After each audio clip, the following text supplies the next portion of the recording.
When we moved to Indiana in 1990, there was a plague, and the plague was something we found in our grass, dandelions. I'm just joking. We moved there and noticed that a lot of people had manicured lawns, all green. But then in the springtime, there would come up these beautiful little yellow buds. And then they would become bigger and more, and they would spread, and the dandelions would take over someone's lawn. That's why they'd have the chemical people come in and spray. So the dandelions didn't take over because they spread pretty quickly. In Luke chapter 12 and verse 1, Jesus talks about something else that spreads pretty quickly. He says to beware of the leaven of the Pharisees, which is hypocrisy. We talked about hypocrisy, which is basically acting. That's okay when you know someone's acting, but when you don't know, it's different. And we talk about why the popularity of the Pharisees, because here the crowds were gathering, may have helped to breed or contribute to their acting or hypocrisy. But what about Jesus calling it leaven? Leaven, think of sourdough starter, that you only need a little bit and you could make sourdough bread for years. That's how hypocrisy is. It spreads. Here's a better option: authenticity.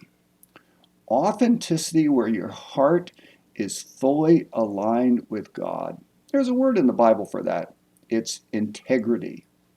Hebrew word in the Old Testament means to be whole. That you're whole in the sense that your heart and your actions are aligned. God has so transformed your heart that you really have nothing to hide and nothing to spread. Because if you're spreading the Word of God, that's one thing. But if you're spreading the acting or hypocrisy, that's something else. And here's what Jesus is saying happens. When one person starts to act, pretty soon another does and another does. And we could be like the Pharisees.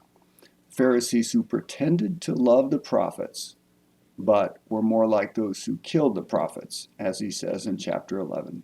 So, watch out for spiritual acting because it can spread.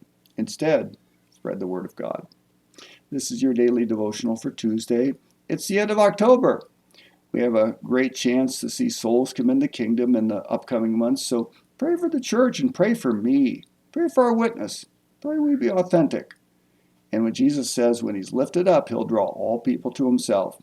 He's talking about when he's crucified, but he's also talking about the work of the Spirit. So let's lift up Christ today. God bless you as you serve him.